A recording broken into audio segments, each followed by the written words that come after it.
ನಮಸ್ತೆ ಎಲ್ಲರಿಗೂ. ಇವತ್ತು ನಾನು ವಾಂಗಿಬಾತ್ ಮಾಡೋದನ್ನು ತೋರಿಸ್ತಾ ಇದ್ದೀನಿ. ಇದು ಬೆಳಗ್ಗೆ ತಿಂಡಿಗೂ ಚೆನ್ನಾಗಿರುತ್ತೆ, ಅಥವಾ ಊಟಕ್ಕೂ ಚೆನ್ನಾಗಿರುತ್ತೆ, ಅಥವಾ ಮಕ್ಕಳಿಗೆ ಲಂಚ್ ಬಾಕ್ಸ್ ಕಟ್ಟೋದಕ್ಕೆ ತುಂಬ ಚೆನ್ನಾಗಿರುತ್ತೆ.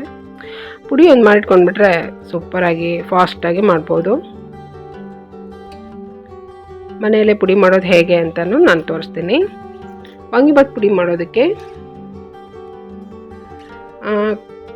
ಒಣಮೆಣಸಿನ್ಕಾಯಿ ಖಾರ ಎಷ್ಟು ಬೇಕೋ ಅಷ್ಟು ತೊಗೋಬೋದು. ಇದು ಮರಾಠಿ ಮೊಗ್ಗು ಬೇಕು, 4ರಿಂದ 5. ಚಕ್ಕೆ ಒಂದು 2 ಇಂಚಷ್ಟು, ಮತ್ತು 2 ಲವಂಗ, 1 ಏಲಕ್ಕಿ, 1 ಸ್ಪೂನ್ ಧನಿಯಾ, 2 ಸ್ಪೂನ್ ಕಡಲೆಬೇಳೆ, ಮತ್ತು ಸ್ವಲ್ಪ ತೆಂಗಿನಕಾಯಿ. ಇದಿಷ್ಟನ್ನು ಲೋ ಫ್ಲೇಮಲ್ಲಿನೇ ಹುರಿದು ಇಟ್ಕೋಬೇಕು. ಹುರಿದು ಪುಡಿ ಮಾಡಬೇಕು. ಮೊದಲಿಗೆ ಕಡಲೆಬೇಳೆ ಹಾಕಿ ಫ್ರೈ ಮಾಡ್ತೀನಿ. ಸ್ವಲ್ಪ ಎಣ್ಣೆ ಹಾಕಿ, ಎಣ್ಣೆ ಹಾಕದೇ ಇದ್ರೂ ಕೂಡ ನಡೆಯುತ್ತೆ. ಲೋ ಫ್ಲೇಮಲ್ಲಿನೇ ಫ್ರೈ ಮಾಡಿ, ಆವಾಗ ಒಳ್ಳೆ ರುಚಿ ಇರುತ್ತೆ. ಕಡಲೆಬೇಳೆ ಸ್ವಲ್ಪ ಫ್ರೈ ಮಾಡಿ ಆದಮೇಲೆ ಒಣಮೆಣಸಿನ್ಕಾಯಿ, ಮರಾಠಿ ಮೊಗ್ಗು, ಚಕ್ಕೆ, ಲವಂಗ, ಏಲಕ್ಕಿ ಮತ್ತು ಧನಿಯಾ ಇದಿಷ್ಟನ್ನು ಹಾಕಿ ನಾನು ಫ್ರೈ ಮಾಡ್ತೀನಿ. ಇದಷ್ಟನ್ನು ಕೆಂಪು ಆಗೋ ಥರ ಫ್ರೈ ಮಾಡಬೇಕು. ಫ್ರೈ ಮಾಡಿಬಿಟ್ಟು ಚೆನ್ನಾಗಿ ತಣ್ಣಗಾದ್ಮೇಲೆ ಪುಡಿ ಮಾಡಿ.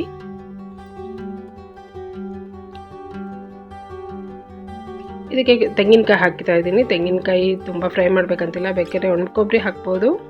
ಆವಾಗಲೇ ಮಾಡ್ಕೊಳ್ಳೋದಾದರೆ ಈ ರೀತಿ ಹಸಿ ಕೊಬ್ಬರಿನೇ ಹಾಕಿ ಸ್ವಲ್ಪ ಬಿಸಿ ಮಾಡಿದ್ರೆ ಸಾಕು. ನೀವು ಪುಡಿ ತೆಗ್ದಿರ್ತೀನಿ ಅನ್ನೋದಾದರೆ ಒಣ ಕೊಬ್ಬರಿ ಹಾಕ್ಕೊಳ್ಳಿ.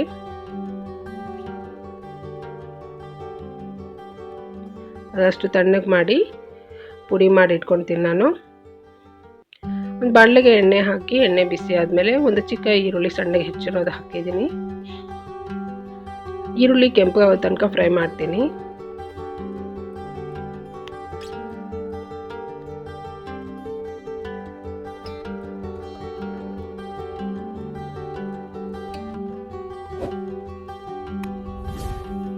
ಇಷ್ಟಾದರೆ ಸಾಕು. ಇಲ್ಲಿ ನಾನು ಬದನೆಕಾಯಿ ಈ ರೀತಿ ಹೆಚ್ಚಿರೋದನ್ನು, ಒಂದು ಮೀಡಿಯಮ್ ಸೈಜ್ದು 4 ಬದನೆಕಾಯಿನ ಹಾಕಿದ್ದೀನಿ.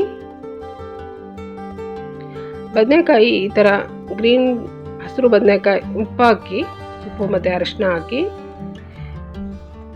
ಎಣ್ಣೆಯಲ್ಲಿನೇ ಫ್ರೈ ಮಾಡಬೇಕು, ಬೇಯೋ ತನಕನೂ ಫ್ರೈ ಮಾಡಬೇಕು. ಬದನೆಕಾಯಿ ಹಸಿರು ಬದನೆಕಾಯಿ ತೊಗೊಂಡ್ರೆ ಒಳ್ಳೆಯದು, ಅದು ಬೇಗ ಬೇಯುತ್ತೆ.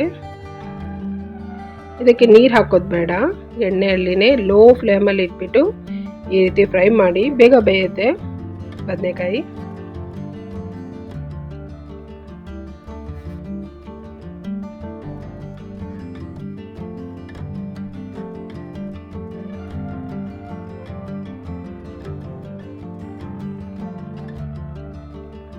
ನೋಡಿ, ಹೀಗೆ ಪ್ರೆಸ್ ಮಾಡಿ ನೋಡಿದ್ರೆ ಗೊತ್ತಾಗುತ್ತೆ ಬದನೆಕಾಯಿ ಬೆಂದಿದೆ.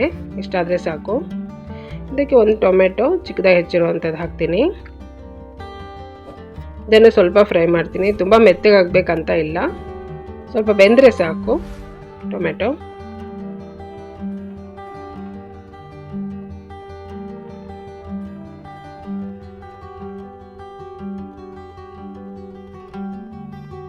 ಈಗ ಪುಡಿ ಮಾಡಿ ಇಟ್ಕೊಂಡಿದ್ದೇನೆ ವಾಂಗಿಬಾತ್ ಪುಡಿ. ಇದನ್ನು ನೋಡಿ ಈ ರೀತಿ ಸ್ವಲ್ಪ ತರಿಯಾಗಿಯೇ ಮಿಕ್ಸಿ ಮಾಡ್ಕೋಬೇಕು, ತುಂಬ ನೈಸಾಗೇನು ಬೇಡ. ನೋಡಿ ಇಷ್ಟು ಪುಡಿ ಆಗಿದೆ. ಅದರಲ್ಲಿ ನಾನು 2 ಸ್ಪೂನ್ ಹಾಕ್ತೀನಿ.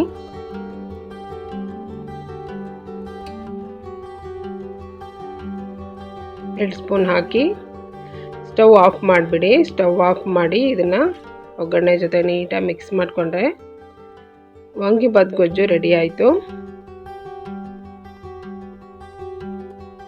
ಈಗ ಬಿಸಿ ಅನ್ನನ, ಮತ್ತು ಇದು ಒಗ್ಗರಣೆ ಬಿಸಿ ಇರುವಾಗಲೇ ಅನ್ನ ಮಿಕ್ಸ್ ಮಾಡ್ಕೊಳ್ಳಿ, ಆವಾಗ ರುಚಿ ಚೆನ್ನಾಗಿರುತ್ತೆ. ತಣ್ಣಗಾಗೋದಕ್ಕೆ ಬಿಡಬೇಡಿ ಒಗ್ಗರಣೆ. ಈಗ ನೋಡಿ, ನಾನು ಬಿಸಿ ಅನ್ನನ ಮಿಕ್ಸ್ ಮಾಡ್ತೀನಿ. ನಾನು ಅನ್ನಕ್ಕೆ ಕೂಡ ಉಪ್ಪು ಹಾಕಿ ಅನ್ನ ಮಾಡಿದ್ದೀನಿ, ಹಾಗಾಗಿ ಉಪ್ಪು ಸರಿಯಾಗಿ ಆಗೋ ಥರ ನೋಡಿ ಹಾಕ್ಕೋಬೇಕು. ಇಲ್ಲ ಕೊನೆಯಲ್ಲಿ ರುಚಿ ನೋಡಿಬಿಟ್ಟು ಕಮ್ಮಿ ಇದ್ದರೆ ಮತ್ತೆ ಉಪ್ಪು ಹಾಕ್ಬೋದು.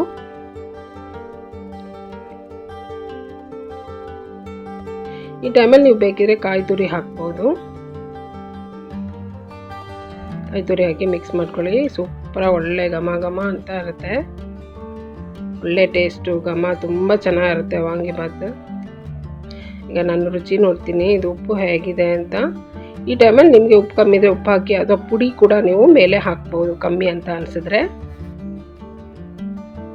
ಅಥವಾ ಗೊಜ್ಜು ಜಾಸ್ತಿ ಆಗಿದೆ ಅನಿಸಿದ್ರೆ ಅನ್ನ ಮಿಕ್ಸ್ ಮಾಡ್ಕೊಳ್ಳಿ, ಸರಿಯಾಗತ್ತೆ. ಈಗ ನೋಡಿ ಸೂಪರಾಗಿ ರೆಡಿ ಆಯಿತು ವಾಂಗಿಬಾತ್. ಬೆಳಗ್ಗೆ ತಿಂಡಿಗೆ ಅಥವಾ ಮಧ್ಯಾಹ್ನ ಊಟಕ್ಕೂ ತಿನ್ಬೋದು. ಲಂಚ್ ಬಾಕ್ಸಿಗೆ ಮಕ್ಳಿಗೆ ಕೊಟ್ಟು ಕಳಿಸೋದಕ್ಕೆಲ್ಲ ತುಂಬ ಚೆನ್ನಾಗಿರುತ್ತೆ. ಪುಡಿ ಒಂದು ಮಾಡಿಟ್ಕೊಂಡ್ಬಿಟ್ರೆ ಪಟಾಪಟ್ ಅಂತ ಮಾಡ್ಬೋದು ವಾಂಗಿಬಾತ್.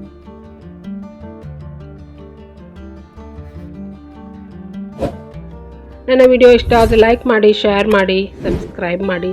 Thank you.